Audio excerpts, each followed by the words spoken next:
பாம்பு பால் முட்டை சாப்பிடுமா? உண்மை தெரிஞ்சா இனி அதை யோசிக்க கூட மாட்டீங்க. பாம்புகளுக்கு பால் குடிக்கும் நம்பிக்கை பல நூற்றாண்டுகளாக மக்களிடையே பரவலாக உள்ளது. ஆனால் உண்மையில் பாம்புகளின் உடலமைப்பு பாலை செரிக்கும் விதத்தில் உருவாக்கப்படவில்லை. பாலை ஜீரணிக்க உதவும் லாக்டேஸ் எனும் என்சைம் பாம்புகளிடம் இல்லை. எனவே பால் குடித்தால் அவற்றின் உடல் நலத்திற்கு ஆபத்து ஏற்படலாம். நம்மால் கற்பனை செய்யப்படும் பாம்பு பால் குடிக்கும் காட்சிகள் உண்மையில் நிறைய தவறான புரிதலின் விளைவே. பாம்புகளின் உணவு முறையில் முக்கிய பங்கு வகிப்பது வேட்டையாடும் திறன். நகரும் உயிரினங்களே அவற்றின் முக்கிய உணவுகள். எலிகள், பல்லிகள், தவளைகள், மீன்கள், சிறு பறவைகள் போன்றவை பாம்புகளின் சாதாரண உணவு பட்டியலில் அடங்கும். உயிரோடு இருக்கும் பிராணிகளை பிடித்து விழுங்குவதன் மூலம் மட்டுமே அவற்றின் உடல் சத்துக்களை பெறுகிறது. பால், பழம், தானியம் போன்ற உணவுகளை பாம்புகள் சாப்பிடாது. அதுபோல பாம்பு முட்டை சாப்பிடும் என்றும் பேசப்படுகிறது.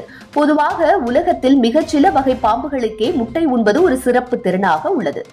முட்டையை விழுங்கிய பின் கழுத்துக்குள் இருக்கும் கூர்மையான எலும்புகளை பயன்படுத்தி முட்டை ஓட்டை உடைத்து கருவை மட்டும் ஜீரணிக்கின்றன.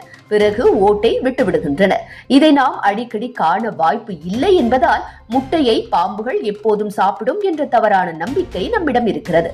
கிராமங்களில் பாம்பு கோழி கூட்டை நோக்கி வருவது பலரையும் பயமுறுத்தும். அப்போது அனைவரும் முட்டையை சாப்பிடத்தான் வந்திருக்கும் என்று கூறுவார்கள்.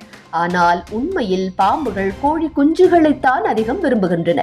முட்டையை விட குஞ்சு உடனடியாக விழுங்கப்படுவதாலும் செரிமானத்திற்கும் எளிதாக இருப்பதாலும் அது பாம்பின் உணவு தேர்வில் முன்னிலை வகிக்கிறது.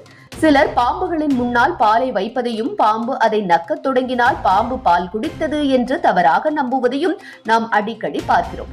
அது உணவாக அல்ல, தாகத்தால் தண்ணீர் என்று நினைத்து குடிக்கும் செயல். தானாகவே பாலை தேடி வரும் பாம்பு என்ற ஒன்று இயற்கையில் இல்லை.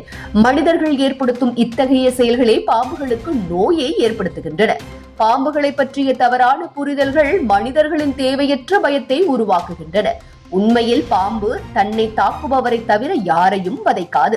தண்ணீர் தேடி உதவியின்றி தவிக்கும் போது மக்கள் பாலை வைப்பதை தவிர்க்க வேண்டும். அதற்கு பதிலாக தண்ணீரை அளித்தால் போதும். பாம்பு தாகம் தீர்த்து தன் பாதையில் அமைதியாக சென்றுவிடும். பாம்பு மனிதனின் பகைவர் அல்ல.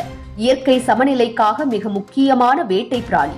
எலிகளின் எண்ணிக்கையை கட்டுப்படுத்தி பயிர்களையும் மனிதர்களின் சூழலையும் பாதுகாக்கும் அமைதியான காவலராக பாம்பு இருக்கும்.